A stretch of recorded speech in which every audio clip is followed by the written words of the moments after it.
Yesterday, we exposed the lie that goodness and poverty belong together. But now we move into a deeper chamber.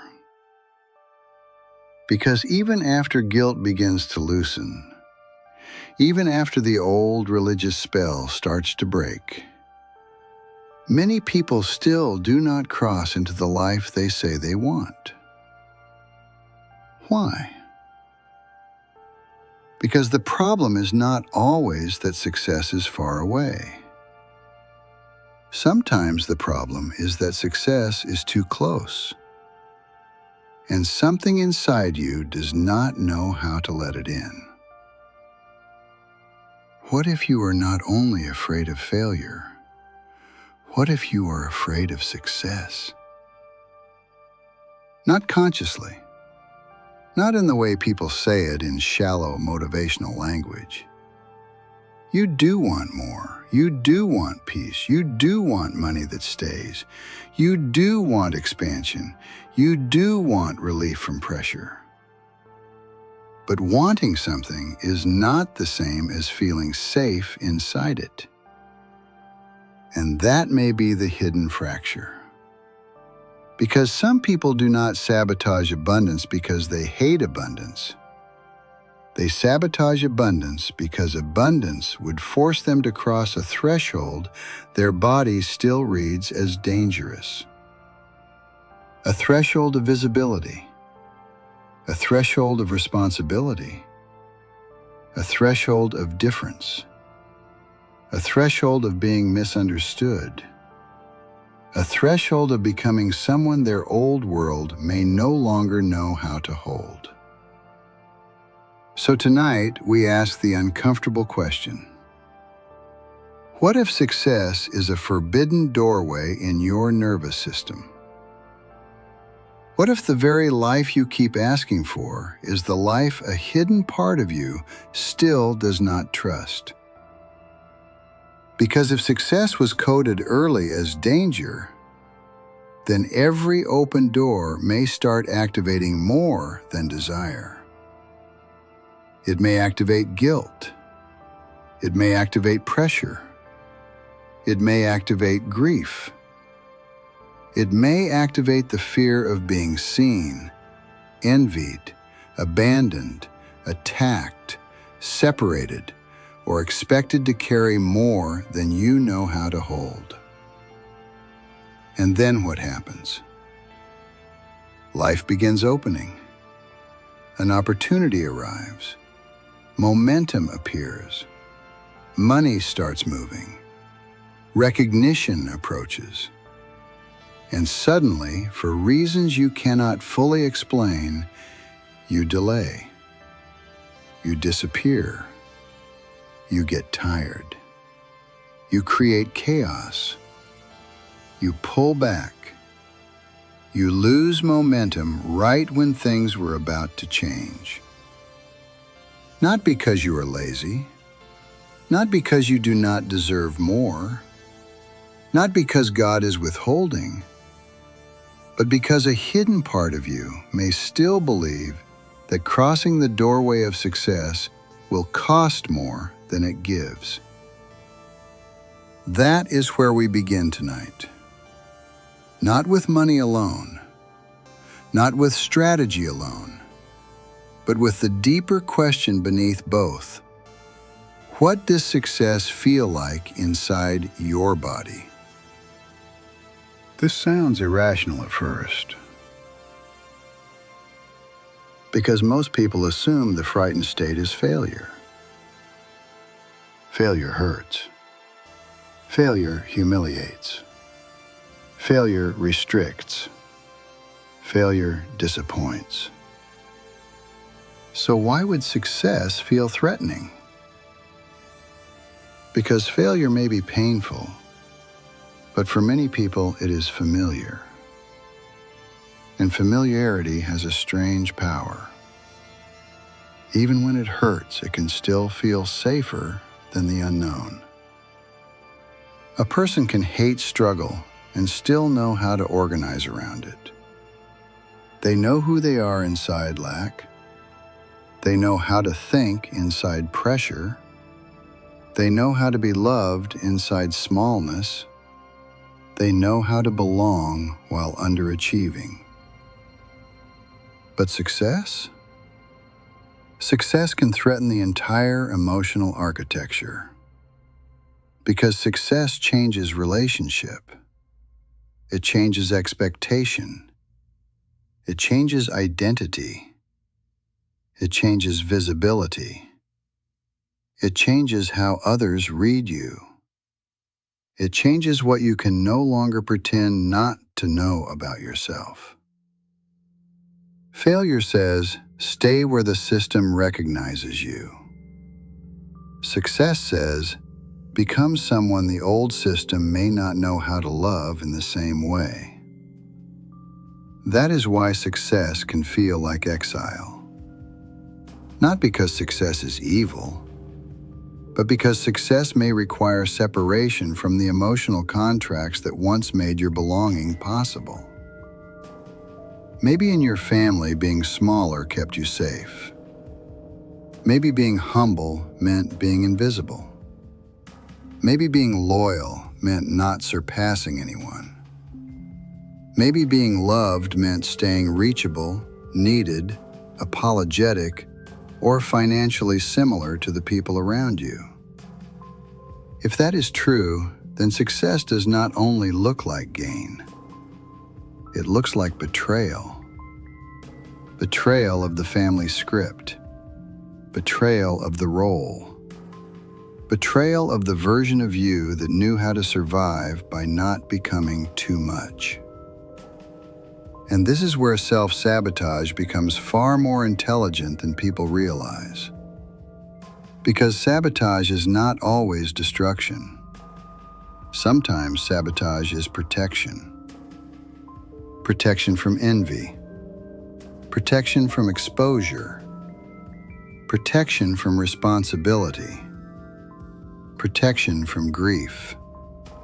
Protection from becoming unfamiliar to the people whose love once taught you who you were. That is why some people unconsciously choose failure, delay, or inconsistency at the exact edge of expansion. They are not choosing pain because pain is pleasurable. They are choosing the known because the unknown still feels like emotional danger. So let us install the frame for this episode. Success is a forbidden doorway. Not forbidden by God. Not forbidden by reality. Forbidden by internal law. A law you may not have written consciously, but one your body has been obeying for years. Maybe the law says, if I become visible, I will be judged. If I become wealthy, I will lose my innocence. If I become successful, I will outgrow the people I love. If I receive more, I will be attacked more. If I cross this door, I will have to become responsible in ways I still fear. These laws are rarely spoken out loud. They do not arrive as clear sentences most of the time.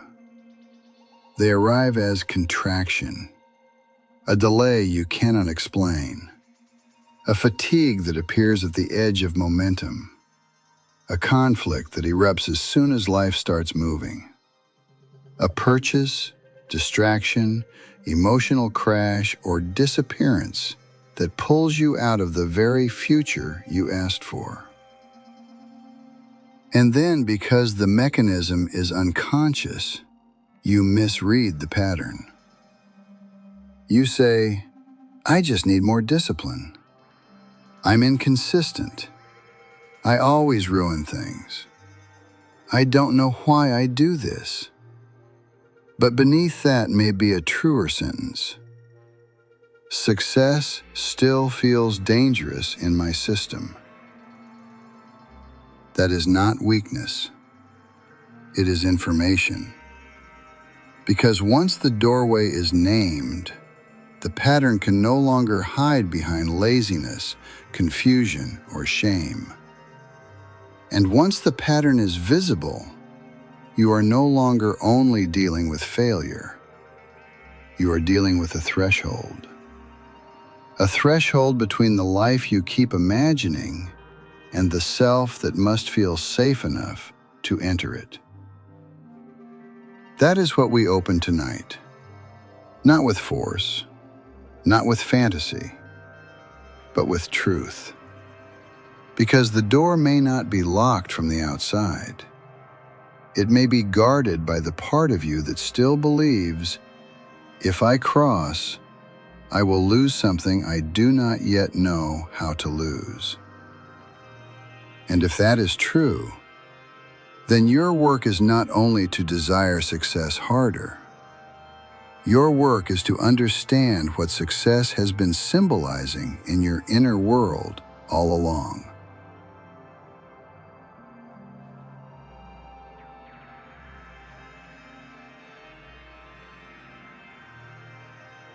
Now let us go deeper. Because the fear of success is not always dramatic. It rarely walks into the room announcing itself clearly. It wears disguises. It disguises itself as procrastination, as fatigue, as perfectionism, as confusion, as bad timing, as sudden emotional overwhelm, as losing momentum the moment things begin to move. That is why so many people do not recognize it. They think they have an execution problem. But beneath execution, there may be an exposure problem.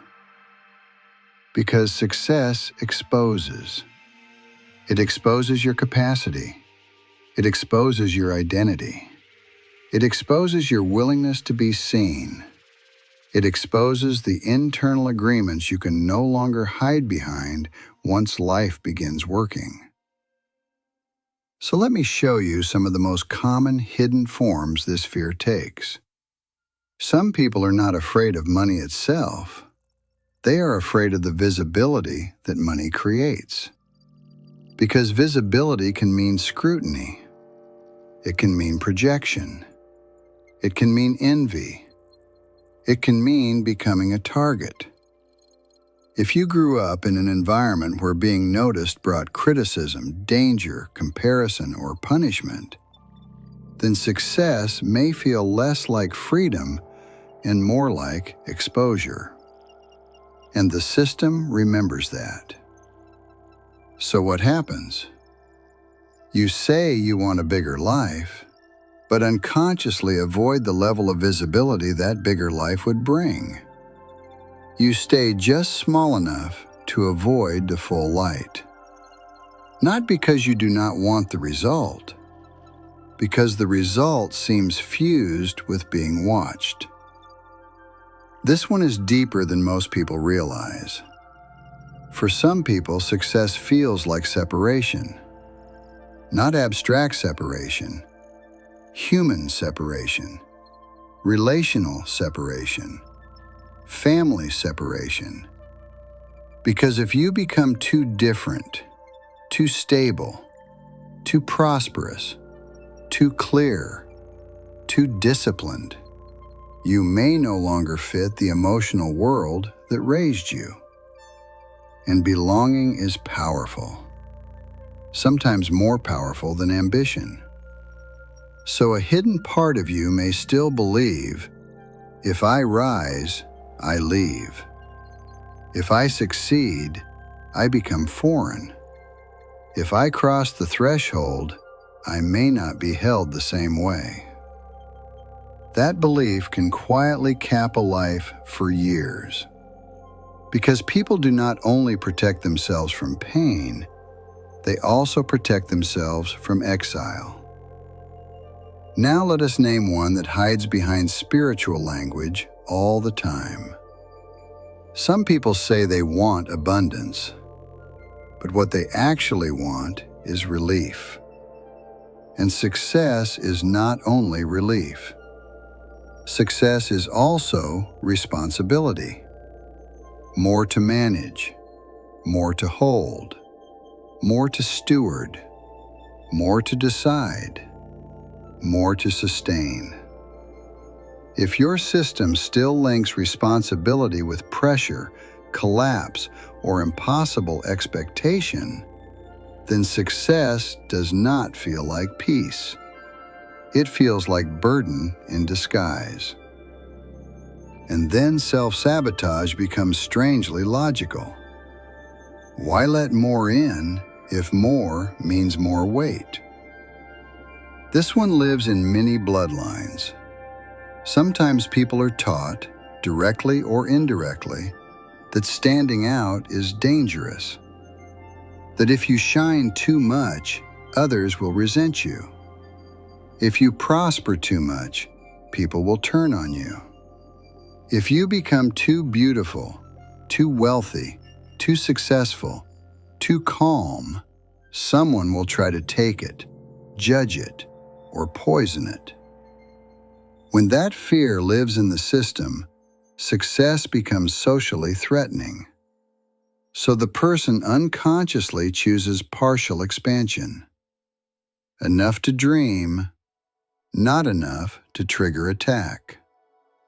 Enough to imagine, not enough to become undeniable. That middle zone feels safer, but it is also where stagnation is born. And now we name one of the deepest forms of all.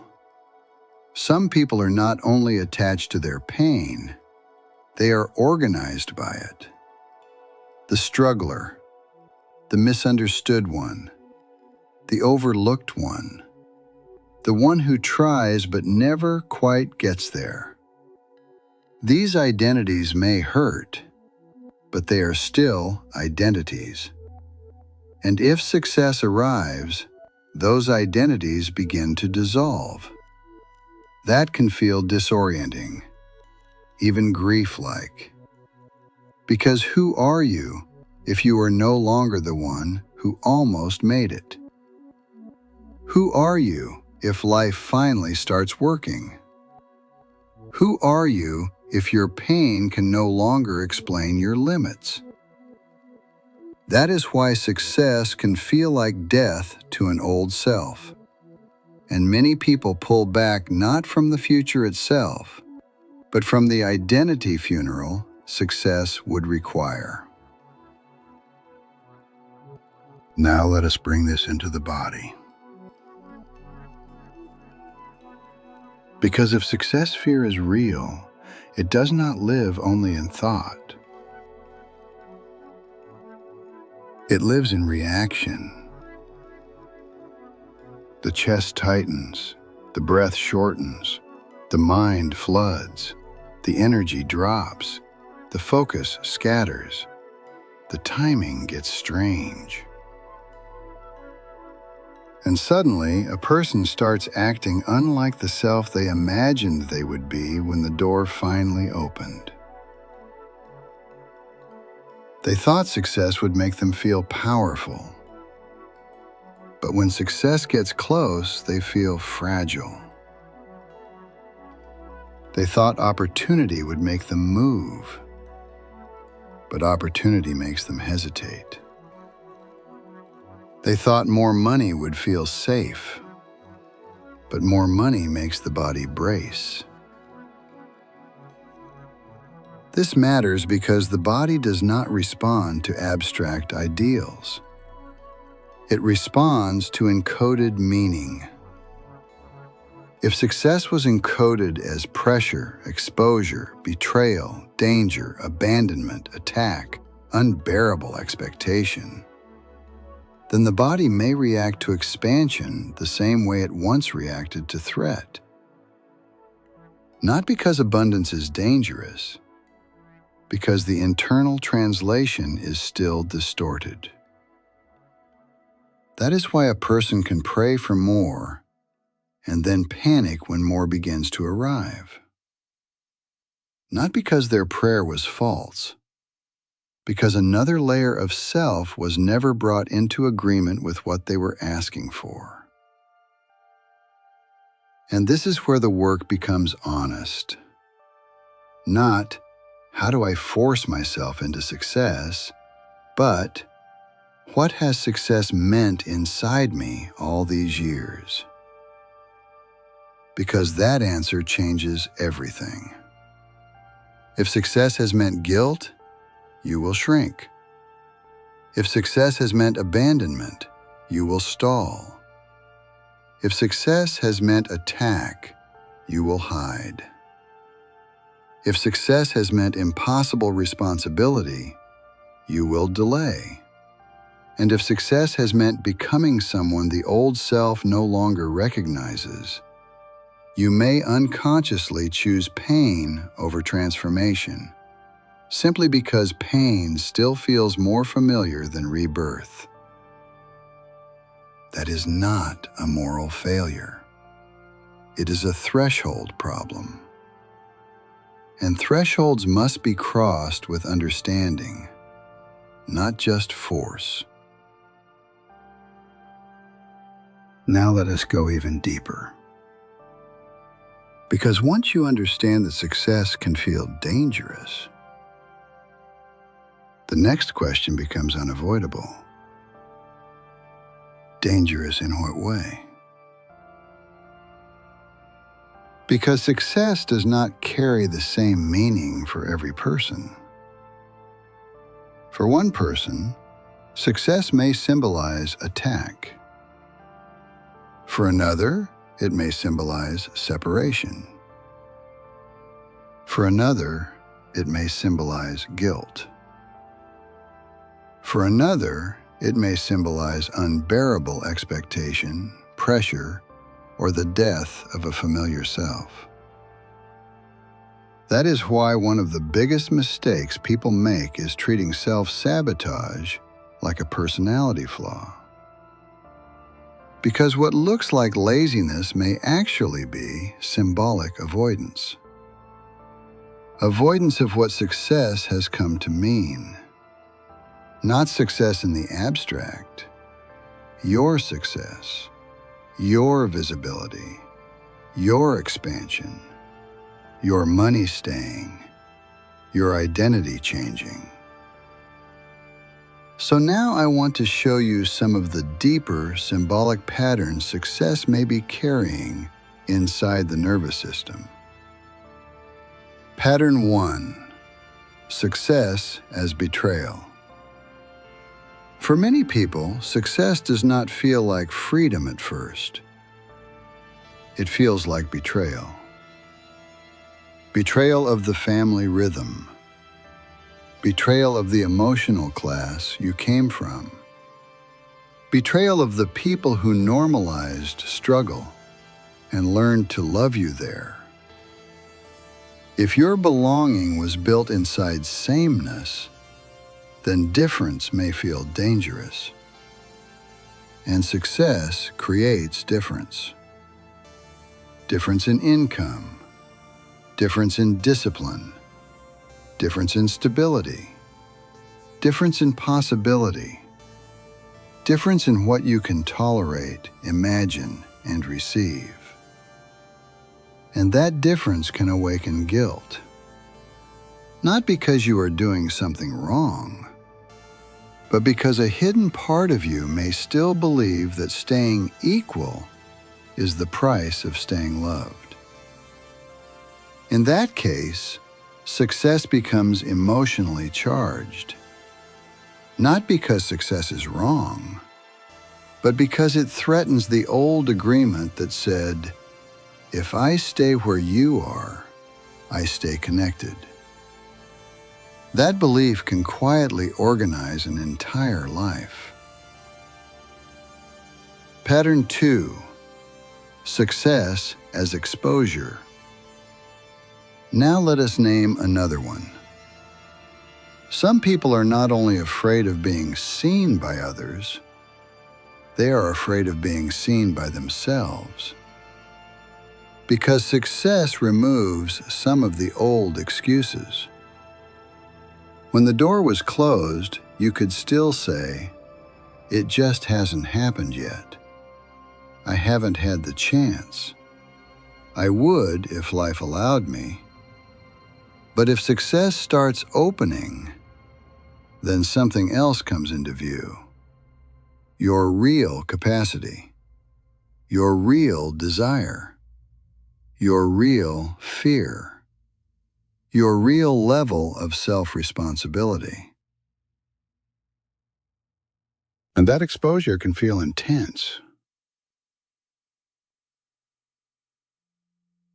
Because once life begins responding, the hidden self can no longer remain theoretical.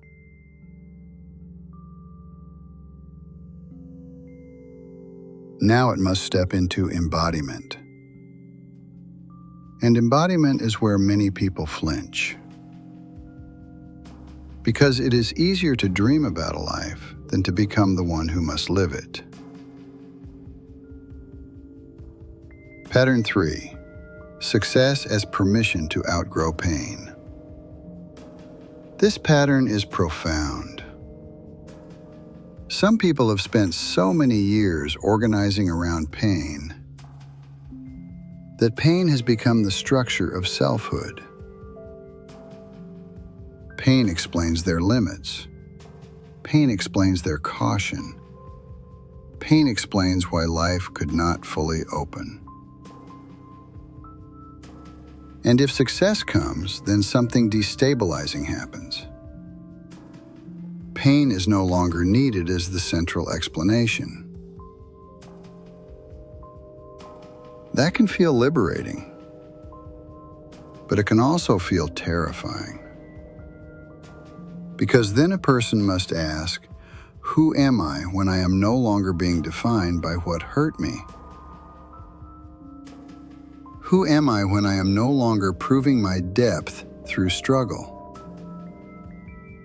Who am I when I do not need my wounds to justify why I stayed hidden?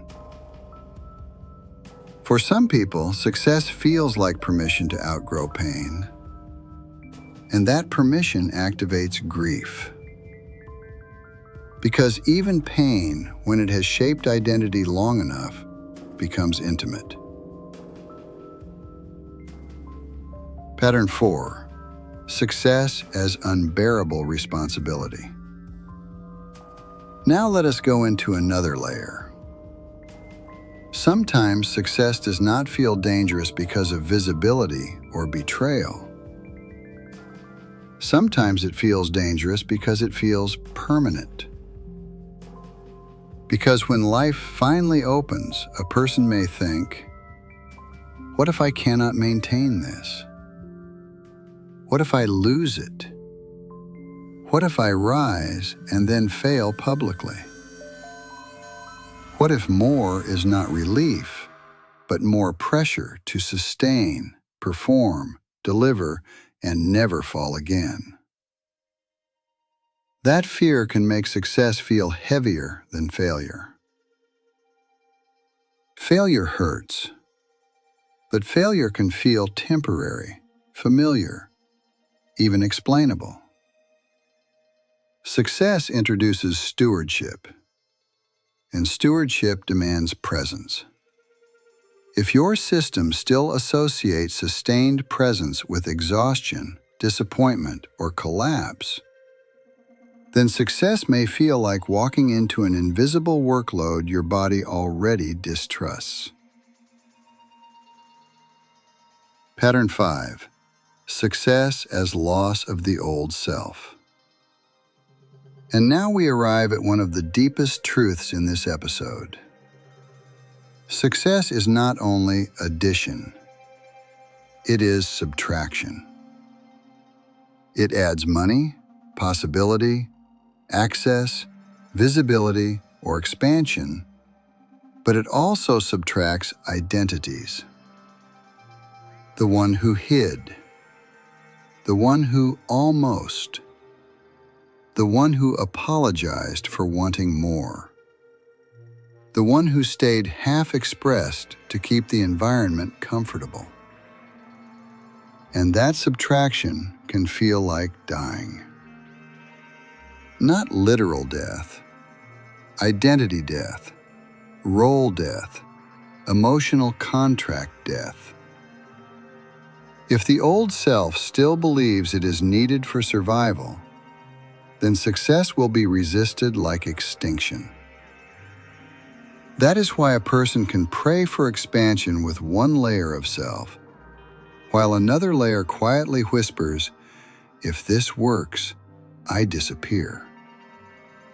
And once you understand that, self-sabotage stops looking random. It begins to look like a hidden preservation strategy. Not preservation of your future, preservation of your familiar self. That is what makes this work so sacred. Because the goal is not merely to get more.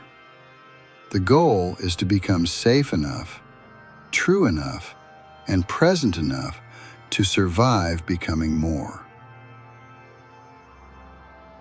Now let us observe the pattern in real time. What actually happens when success gets close?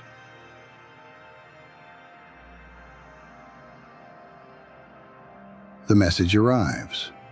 The invitation appears. The money starts moving. The content begins gaining traction. The relationship begins opening. The life you wanted starts becoming possible. And then, something small begins to happen. A strange tiredness, a delay, a distraction, a conflict, a dip in belief, a sudden urge to disappear. This is the moment most people misread. They think the problem arrived from outside. But often, the outer interruption is only activating the inner law. The law that says, "This is too much. This is not safe. This will cost me. This is where I pull back." That moment is sacred information. Because if you can learn to recognize the exact edge where expansion turns into contraction, then you can begin to read the threshold instead of being unconsciously ruled by it. And that is what changes everything. Now we arrive at the turning point. Because everything we have uncovered so far could still be misunderstood in a dangerous way. You could hear all this and conclude, "So success is bad for me." Or worse, "This proves I am broken. This proves I ruin everything. This proves I am not built for more. This proves abundance is not safe for people like me." And that is exactly where the old pattern would love to keep you. Because once success becomes fear's property, you stop reading the pattern and start worshiping the problem. So let us say something clearly now. Success is not the enemy. Success is the reveal. It reveals the hidden law. It reveals the encoded danger. It reveals where your inner world still mistrusts expansion. It reveals the emotional contracts you have not yet revoked. But reveal is not destiny. A doorway that triggers fear is not proof that you should never cross it. It is proof that something in you still needs interpretation before movement can feel safe. That difference matters. Because the old pattern wants one of two distortions. It wants you ashamed of your fear, or it wants you to spiritualize the fear and call it intuition. Ashamed enough to collapse, spiritual enough to justify retreat. But the sovereign position is neither of those. The sovereign position says, I will read the contraction without obeying it automatically. Again, slowly, inside yourself, I will read the contraction without obeying it automatically. That sentence is the hinge of this episode.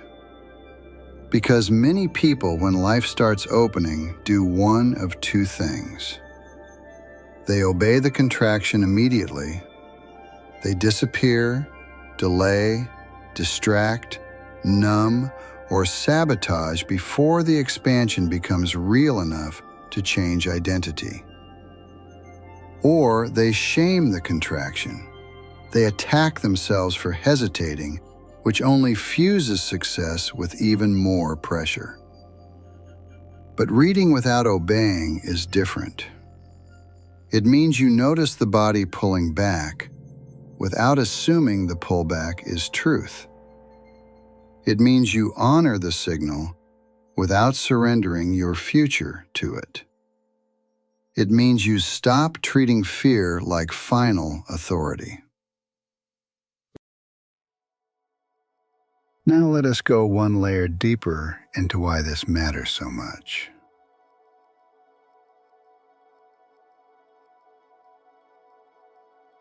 Because when success fear is misread, people create the wrong solutions.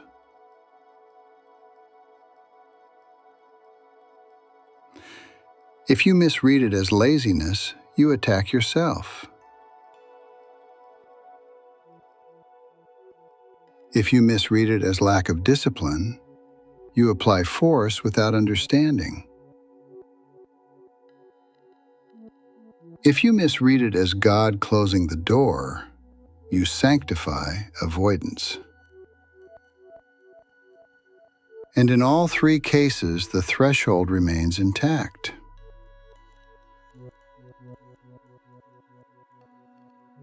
That is why some people do everything right externally, but still cannot stabilize expansion. They read books, they learn strategy, they say affirmations, they pray for increase, they try again and again. But the hidden law remains untouched.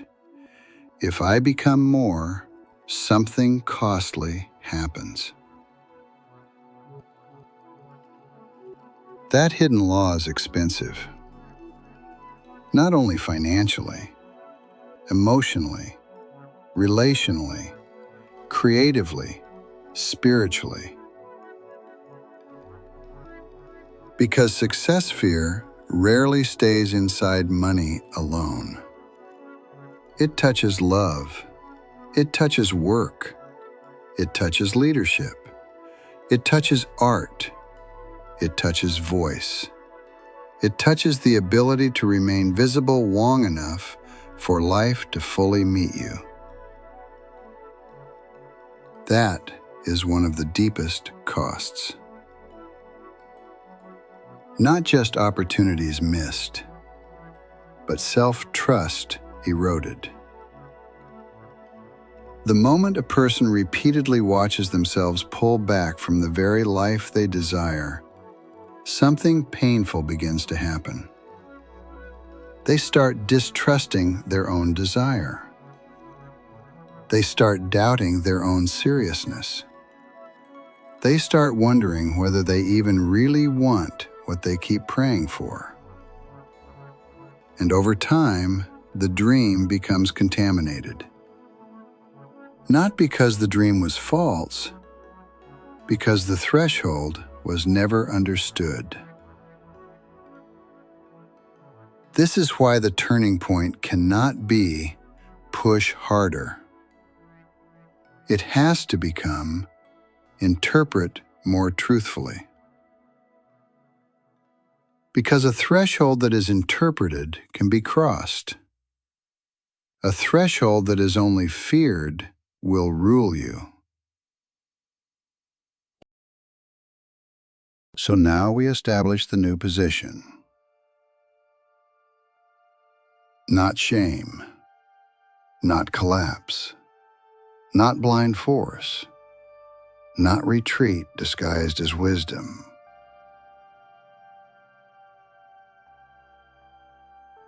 Threshold reading. Threshold reading asks, what exactly is being activated as life opens? What does success symbolize here? What ancient contract is being touched? What part of me thinks expansion will cost love, safety, or selfhood? Threshold reading is powerful because it slows the automatic sequence. Opportunity appears. Contraction begins.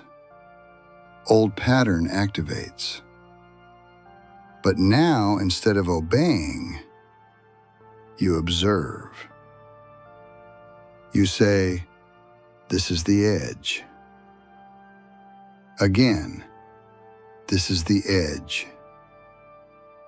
Not the edge of failure, the edge of becoming. And once you know that, the whole moment changes. Because the contraction is no longer the ruler of the scene. It becomes information inside the seam, and information can be worked with. A ruler creates obedience. Information creates choice. That is why we are repositioning success fear tonight. Not to minimize it, not to perform bravery over it, but to take away its false throne. Say this with me slowly. Success is not punishing me. It is revealing me. Again, success is not punishing me. It is revealing me. Now this, the contraction is real, but it is not my command. Again, the contraction is real, but it is not my command. And now the full sovereign sentence. I will read the contraction without obeying it automatically. Stay with that. Because for some people, this may be the first time success has ever been interpreted as a threshold rather than a verdict. And that shift alone changes the atmosphere around becoming. Not because fear disappears instantly, not because the doorway becomes easy overnight, but because the throne has moved. Fear is no longer seated at the center. Interpretation is. And that is where real crossing becomes possible. Now we begin the ritual. Not a ritual to pretend fear is not there. Not a ritual to force yourself across a doorway your body does not yet understand. Not a ritual to perform confidence while contraction is still screaming underneath. This is a ritual of threshold reading. A ritual of honest contact with the exact place where your expansion keeps turning into retreat. So if you can, bring to mind one moment where life started opening and you pulled back. Not every time, not your whole history, just one moment. One opportunity. One open door. One time money began moving. One time visibility increased. One time love, success, traction, or expansion got close enough that your system reacted. If you have a journal, a note, a message, an offer, a screenshot, or any physical reminder of that threshold, place it in front of you. If not, imagine it clearly. The message, the invitation, the number, the opening, the exact feeling of this could actually change something. And before you do anything else, breathe. Because most people have never learned how to remain present at the edge of becoming without immediately obeying the first contraction. So first, we stabilize. Place one hand on your chest and one hand on your lower abdomen or on the table in front of you. Feel the support beneath you. Feel the chair. Feel the room. Feel that this threshold is not happening in the past. You are here now. Now say slowly, I am here. Again, I am here.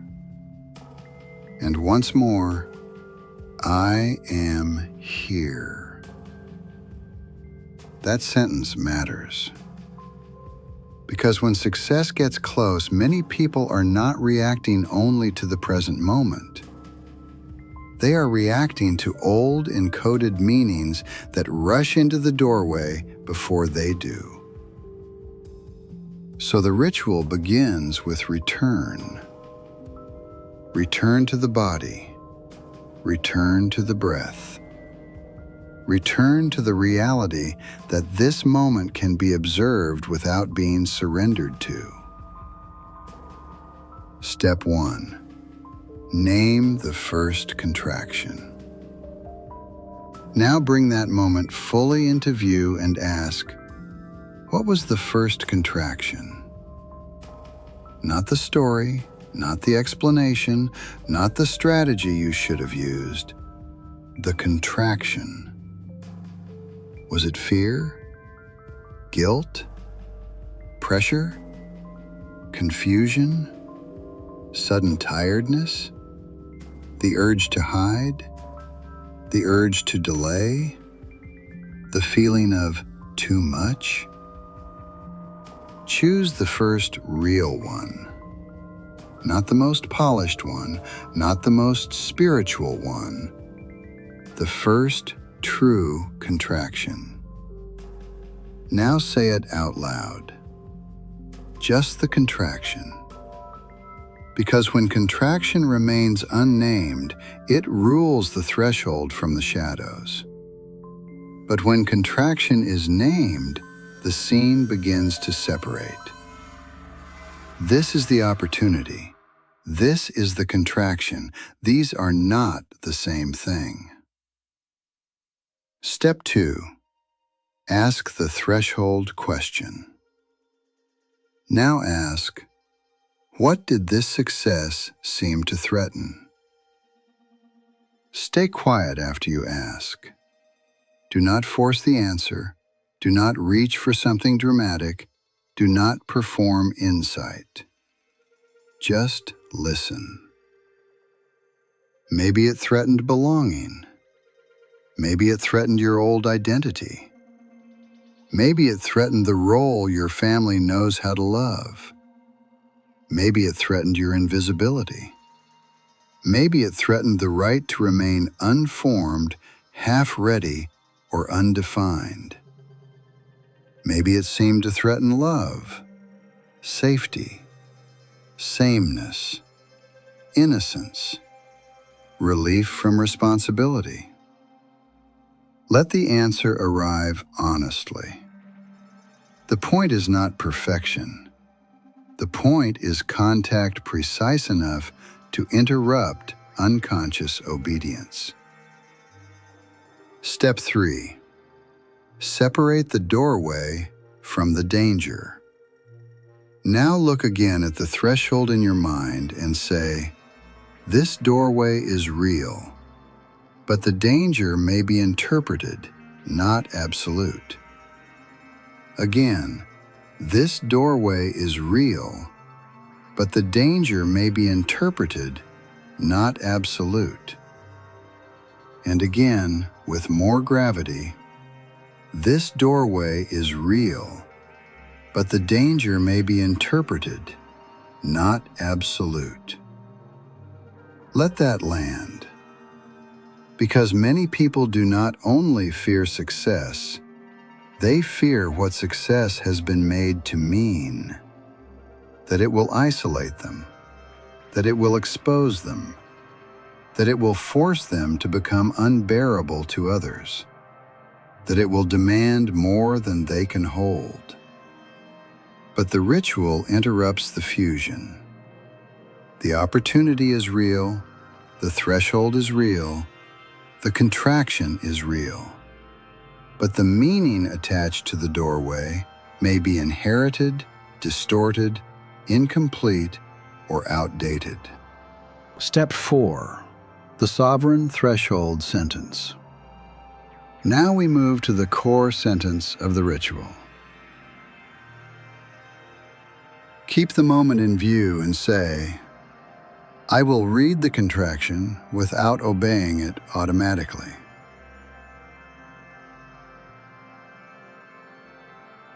Again, I will read the contraction without obeying it automatically.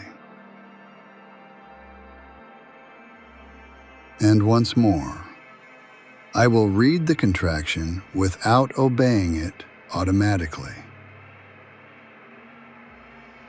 This sentence changes the posture of the body at the edge of becoming.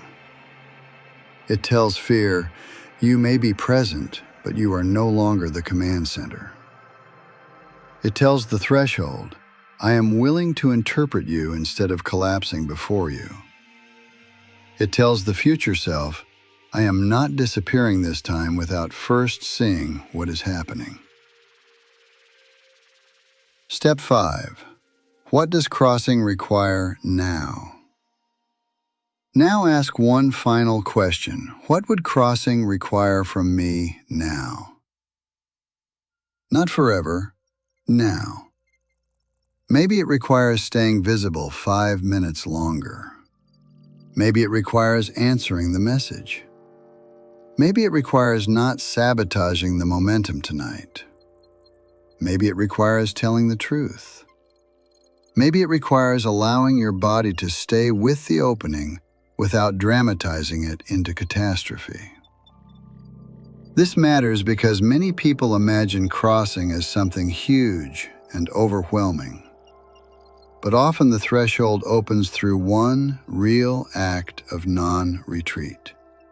One moment of staying. One moment of not disappearing. One moment of not translating expansion into doom. So stay here a little longer. Stay with the threshold. Stay with the breath. Stay with the truth that success may have been misread in your system for years, and you are still here. That is not small. That is the beginning of a different relationship with expansion. Now that you have named the contraction, now that you have asked what success seemed to threaten, now that you have separated the doorway from the inherited meaning attached to it, we move into the next phase. Recode. Because contact is powerful, interpretation is powerful. But if the old inner law remains untouched, the same contraction may still reclaim the threshold the next time life begins to open.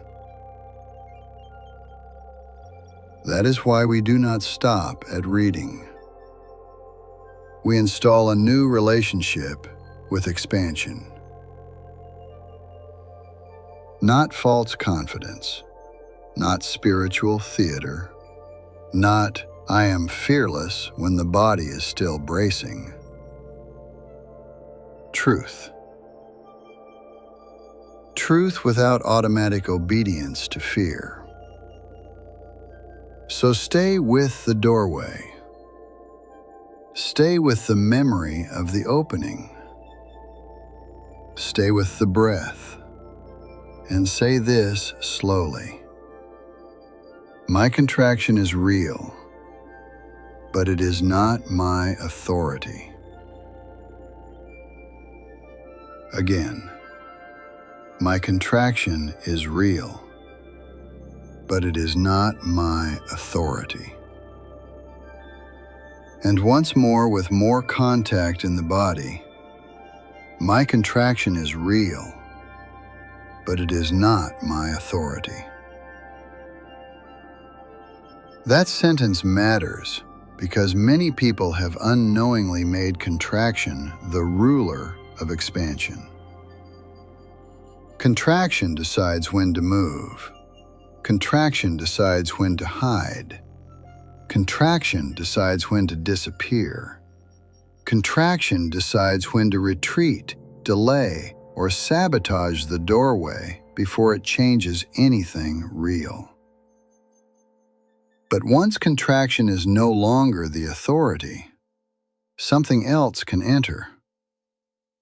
Capacity, steadiness, discernment, self-trust, presence at the edge.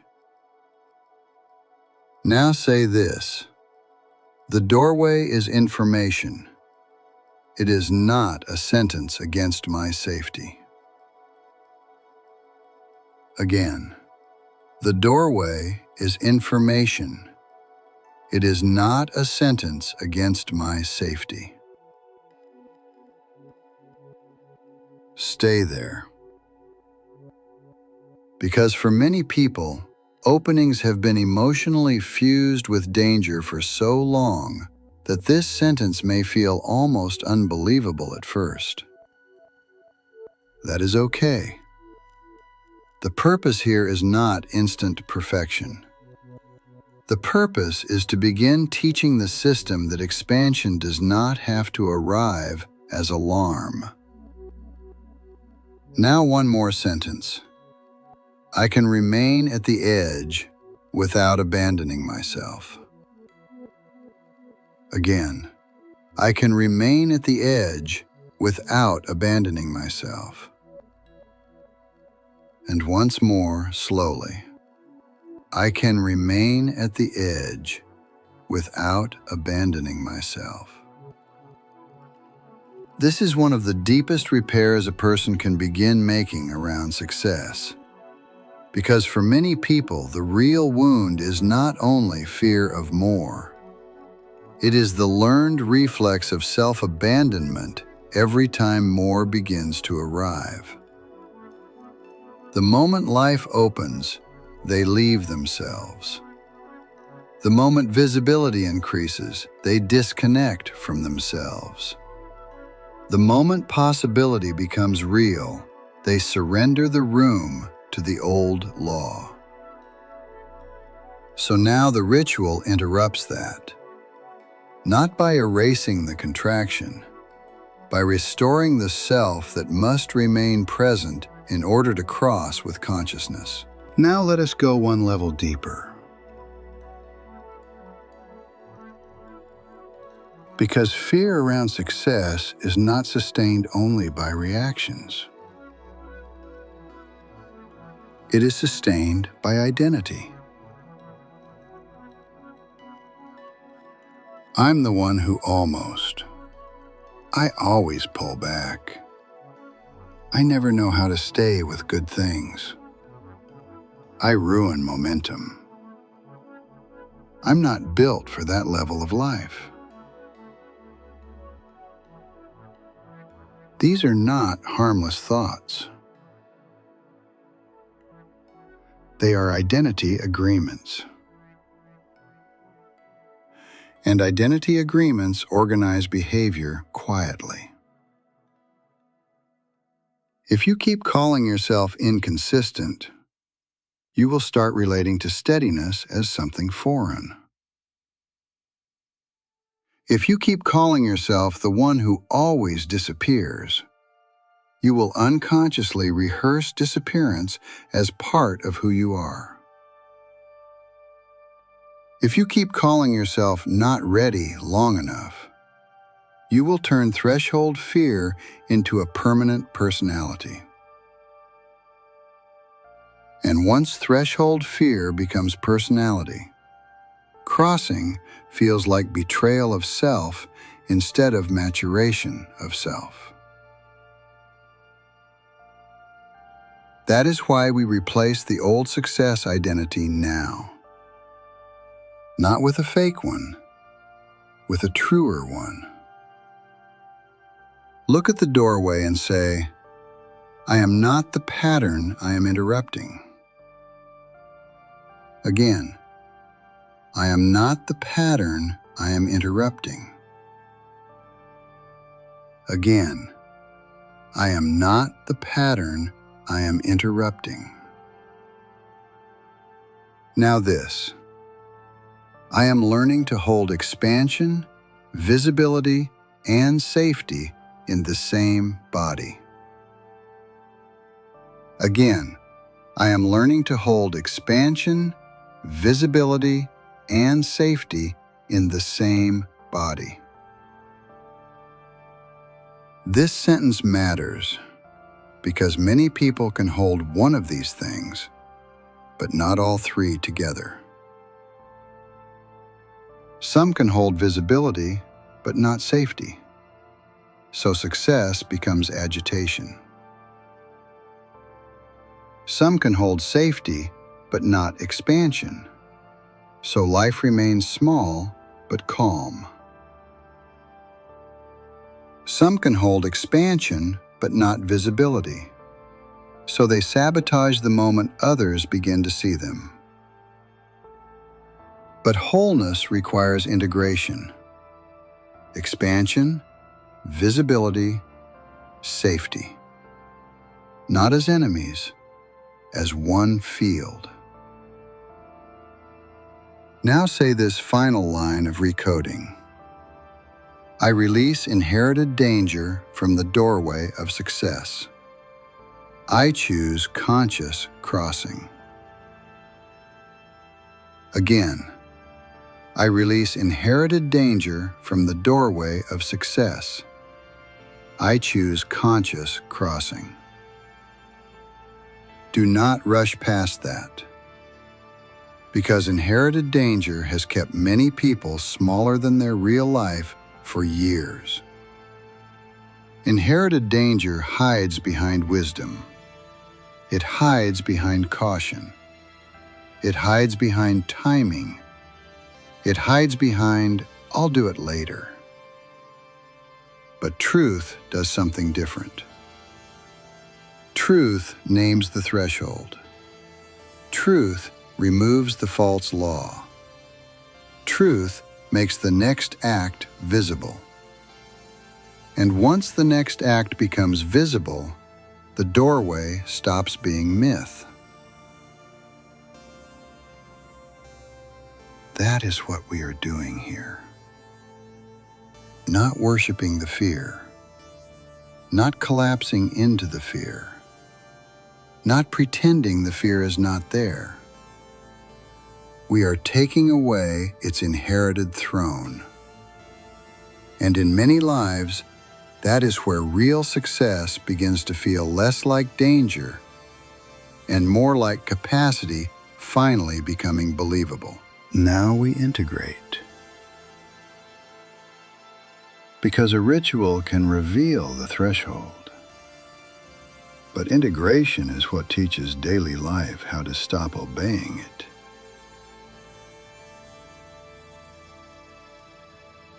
Many people have one night of deep clarity. They understand the pattern. They see the fear. They name the contraction. They feel something loosen. And then the next morning, the old sequence returns. The same hesitation, the same strange fatigue, the same instinct to disappear, the same reflex to make the opening smaller than it was. That is why we do not stop at insight. We install practices that retrain your relationship with expansion. Not dramatic practices, precise ones. Daily practice 1. Stay with one opening for 90 seconds. For the next 7 days, choose one small opening in your life each day and stay with it consciously for 90 seconds. Not the biggest one, not the most terrifying one, just one. A message you need to answer. A task that would move something forward. A money number you usually avoid when it starts rising. A visible action you delay when life begins responding. And while you stay with it, breathe and repeat. I can remain at the edge without abandoning myself. Again, I can remain at the edge without abandoning myself. This matters because avoidance trains the body to believe that openings are threats. And the longer that training continues, the more impossible expansion begins to feel. So every day, for 90 seconds, you interrupt the law. You teach the body that an opening can be witnessed without automatic retreat, that staying is survivable. Daily practice 2. Notice the exact edge of contraction. Now the second practice. During the day, watch for the exact moment life begins opening and your system starts pulling back. Not after you disappear, not after the sabotage is complete. The exact edge. The moment you are about to delay. The moment you feel the strange tiredness. The moment you begin to make the opportunity smaller in your mind. The moment the message becomes too much. That moment is sacred information because it shows you the living edge of the threshold. When you catch it, pause and say internally, "This is the edge." Again, this is the edge, meaning this is the place where the old self tries to retain authority. Not because the opening is wrong, because the threshold has been touched. And once you can recognize the edge in real time, you stop being unconsciously ruled by it. Daily practice 3. Replace threshold shame language. The third practice is about language, because shame often enters the threshold before retreat does. Listen carefully to what you say when life begins opening. I'm not ready. This is too much. I always mess it up. I can't handle that level. I should pull back before this gets real. These are not harmless phrases. They are threshold instructions. So the moment one appears, interrupt it. Replace "I'm not ready" with "Readiness grows through conscious staying." Replace "This is too much" with "This is expansion touching an old threshold." Replace "I always mess it up" with "I am learning to stay present where I once disappeared." This matters because the mouth often rehearses retreat before the body fully acts it out. And if your language keeps interpreting expansion as doom, your body will keep treating success like danger. Daily practice 4. Track what retreat is costing you. Now the fourth integration practice. Every time you feel the urge to pull back from an opening, ask one question. What is retreat costing me now? Not in a vague way. Specifically, is it costing momentum, confidence, visibility, money, voice, self-respect, the chance to become trustworthy to yourself at the edge of expansion? This question matters because vague fear keeps power. Specific cost restores clarity. The more precise the cost becomes, the harder it is for the old pattern to masquerade as wisdom. Now let me tell you what real change around success fear often looks like.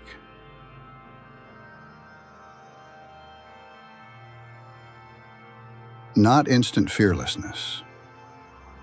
Not dramatic confidence. Not a personality transplant overnight. Real change often begins more quietly than that. You stay 10 seconds longer than before. You answer the message sooner. You feel the contraction but do not fully disappear into it.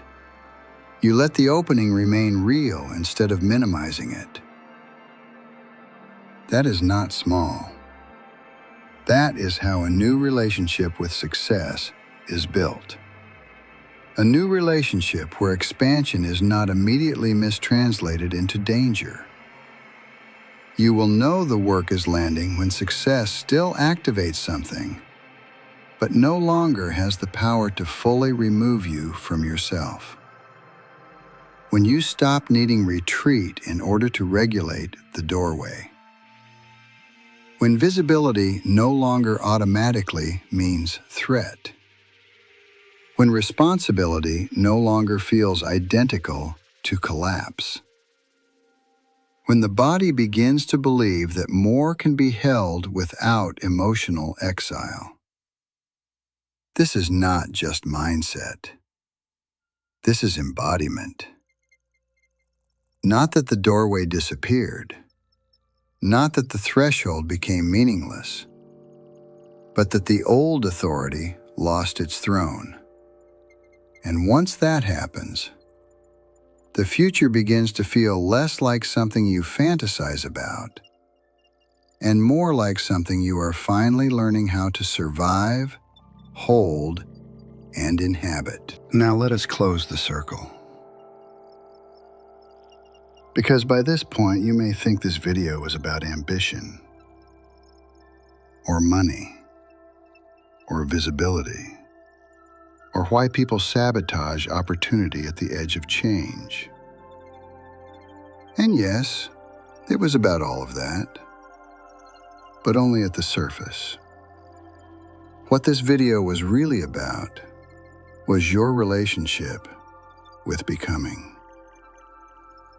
Not just what you want, not just what you dream about, not just what you say you are ready for, but what happens inside you when life actually begins to answer. That is what success was really trying to show you.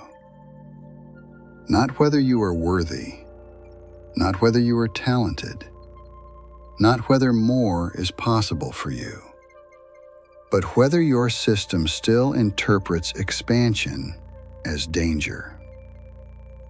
Whether your body still contracts at the edge of visibility. Whether your loyalty to old belonging still outruns your desire for a new life. Whether a hidden part of you still believes that becoming more will cost love, innocence, safety, or identity. That is the real revelation. Because many people think self-sabotage is evidence of weakness. But often, self-sabotage is evidence of a threshold that has never been read clearly. And tonight, you read it. You saw that success is not always resisted because it is unwanted. Sometimes it is resisted because it carries meanings the body still does not trust. Success as betrayal. Success as exposure.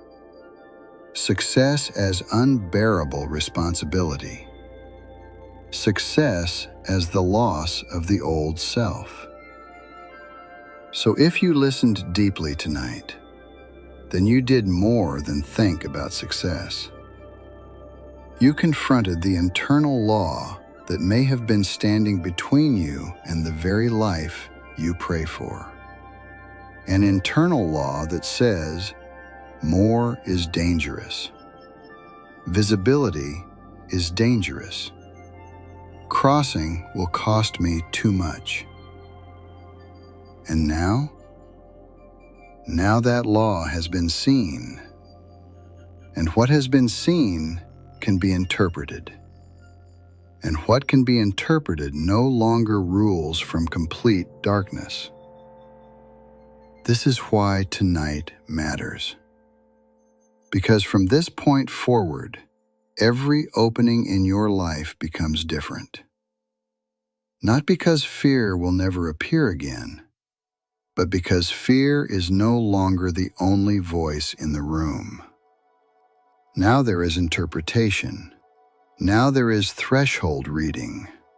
Now there is the possibility of staying long enough to see what is actually being activated. That changes everything.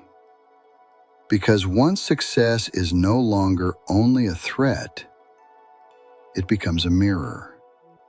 A mirror showing where you still leave yourself, where you still confuse expansion with exile, where you still translate opportunity into burden, where you still believe that becoming more will make you unlovable. And once that is visible, the future begins to feel less mystical and more readable. Not easy, not instant, readable. What has changed now? Now something important has shifted. Not necessarily the amount in your bank account, not necessarily the level of visibility around your work, not necessarily the external life yet, but the throne has moved. Yesterday, in day 6, we exposed the lie that goodness and poverty belong together. Today, we expose the hidden law that says success itself may still be unsafe inside your system. And now you have a different posture. Less collapse, less unconscious obedience, less shame around hesitation, less misreading of the threshold, more contact, more interpretation, more steadiness at the edge, more capacity to remain, more permission to become. That is not small, because the future does not only open when opportunities arrive. The future opens when the self that meets those opportunities stops automatically retreating from them. When the body no longer treats every doorway as exile. When visibility no longer means emotional danger by default. When success no longer feels like the death sentence of an old identity. That is where a new life begins. Not first in the outer result, first in the relationship to the threshold. So now I want something very specific from you. Do not leave this as only a private realization. Make the threshold visible. Name the first contraction that rises when success gets close. In the comments, write the first word that shows up when life starts opening for you. Fear, guilt, pressure, disbelief, the urge to hide. Whatever is true for you. Then write this exactly. I am safe to cross the door. That sentence is your public break with the old law of inherited danger. That sentence is your refusal to keep translating expansion into catastrophe. And if this opens something in you, send this video to someone who keeps praying for more, but keeps pulling back when more begins to arrive. Someone who needs to know that success may not have been rejected because it was wrong, but because it was misread. Stay with this series, because the diagnosis is still deepening. Day 08 takes us further into the architecture of pressure, receptivity, and the internal laws that shape what a person can allow themselves to hold. Until then, stay with the doorway. Stay with the edge. Stay with the breath. And remember, success is not here to punish you.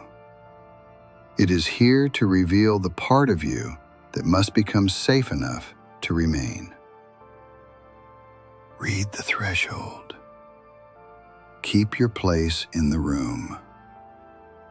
Until next time, remember, you are the cosmos remembering itself.